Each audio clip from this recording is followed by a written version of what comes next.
का घर। तुम्हें कितनी बार बताया है, मेरे तैयार होने से पहले मेरा नाश्ता तैयार हो जाना चाहिए।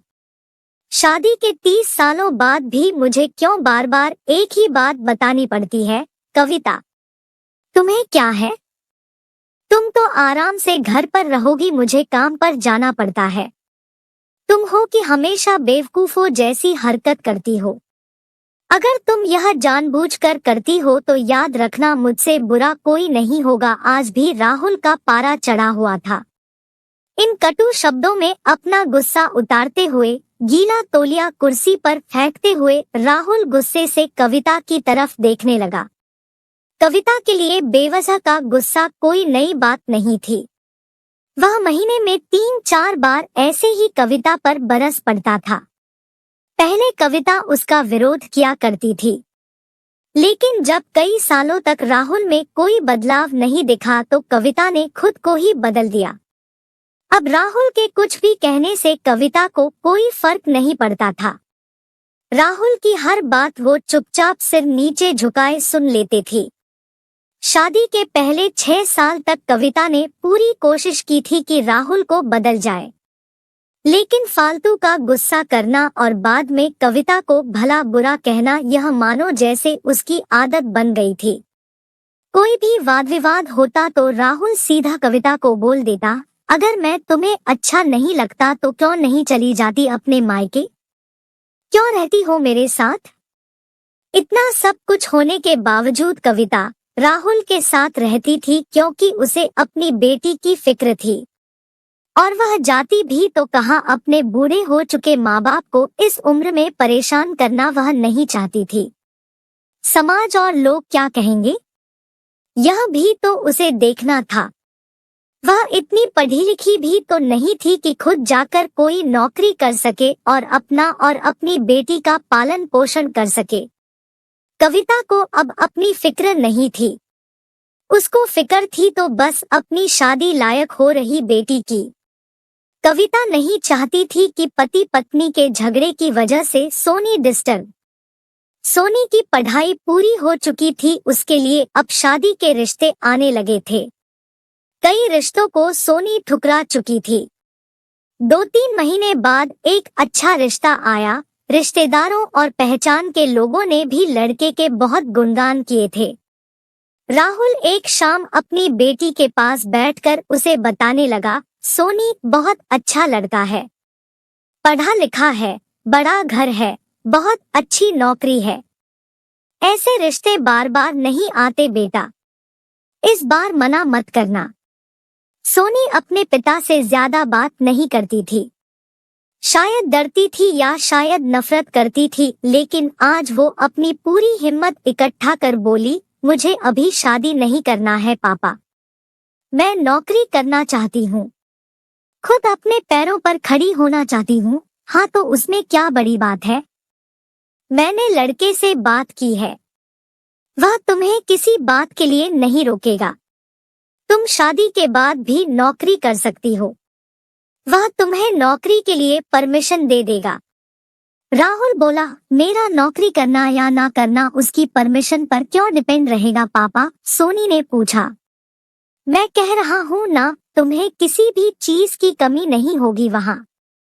ऐसे रिश्ते बार बार नहीं आते, इसे ठुकरा मत, बहुत खुश रहोगी तुम वहाँ। राहुल बोला, पापा क्या मैं उतनी ही खुश रहूंगी जितनी मम्मी इस घर में खुश है? सोनी ने तंज कसते हुए कहा। आज तुम्हारी जबान कुछ ज्यादा नहीं चल रही? राहुल गुस्से से आंखें बड़ी करते हुए बोला। पापा मुझे शादी ही नहीं करनी है, क्योंकि शादी के बाद अगर वह लड़का आपके जैसा निकला तो मैं क्या करूंगी? मुझे आपके जैसा जीवन साथी नहीं चाहिए जो बिना बात के मुझ पर हमेशा चिल्लाए। मुझे कुछ भी अपनी पसंद का लेना हो तो 10 बार सोचना पड़े, कहीं वह नाराज ना हो जाए। मेरी तबीयत कैसी भी हो उसे परवाह ना हो। रोटी थोड़ी सी मोटी बन जाए तो घर सर पर उठा ले।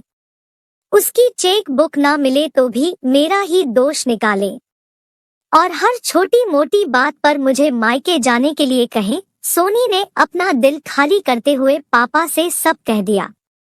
राहुल का गुस्सा सातवें आसमान पर था, लेकिन उसके मुंह से एक भी शब्द नहीं फूट रहा था। वो सोनी की बातें सुन रहा था। सोनी उतना ही बोलकर चुप नहीं हुई। आज पहली बार वह अपने पापा के सामने इतना कुछ बोल रही थी।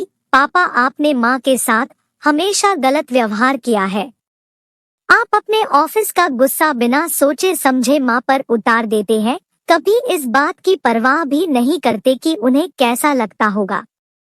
आपकी बातें सुन सुन माँ ने अपना स्वाभिमान खो दिया। राहुल आज पहली बार अपने किए बर्तावों को महसूस कर पा रहा था। वो इतना ही बोल पाया, जो तुम्हारा मन है वो करो, मैं तो इतना बुरा हूँ ना। सोनी ने राहुल का हाथ पकड़ा और बोली, पापा, मुझे सिर्फ एक सवाल का जवाब दे दो। क्या आप चाहेंगे कि मेरा पति आपके जैसा हो? अगर आपका जवाब हाँ है तो कर दीजिए मेरा रिश्ता आज ही, और ना है तो मुझे आत्मनिर्भर बनने दीजिए। राहुल कुछ भी ना बोल पाया और वहां से चुपचाप बाहर चला गया। आज उसे कविता के सामने जाने में शर्म आ रही थी। चलते चलते उसकी आंखों से आंसू बह रहे थे। राहुल ने आज से अपने आप को बदलने का निर्णय किया। अगले दिन से कविता ने अपने पति में काफी बदलाव देखा।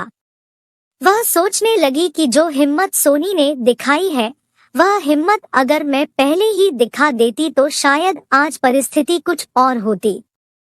अब सोनी पढ़ लिख कर अच्छी नौकरी करने लगी थी और 4 साल बाद उसके लिए एक अच्छा रिश्ता आया और उसकी विदाई पर राहुल बोला, बेटा तू हमेशा खुश रहेगी क्योंकि तेरा पति तेरे बाप जैसा नहीं है। राहुल की यह बात सुनकर कविता और सोनी की आंखों से आंसू बहने लगे। दोस्तों, हमारे समाज में औरतों को भले ही देवी का दर्जा दिया जाता है, लेकिन वह स्वतंत्रता नहीं दी जाती जो उन्हें देनी चाहिए। उन्हें बचपन से ही बताया जाता है कि वह पराया धन है। स्कूल से आने में देर हो जाए तो पिटाई मिलती है। मोबाइल पर बातें करते हुए दिख जाए या खिड़की से झांकते हुए दिख जाए तो शक किया जाता है। माँ बाप का घर तुम्हारा नहीं है, पति का घर ही तुम्हारा घर है। जीवन भर यह बातें बता बताकर उन्हें ससुराल भेज दिया जाता है और एक दिन किसी छोटे मोटे झगड़े में ससुराल वालों से उन्हें सुनना पड़ता है कि इस घर को छोड़ दो और मायके चली जाओ। अब आप ही बताओ दोस्तों, ऐसी स्त्रियों का सच्चा घर कौन सा? आखिरकार वह किस घर को अपना कहें?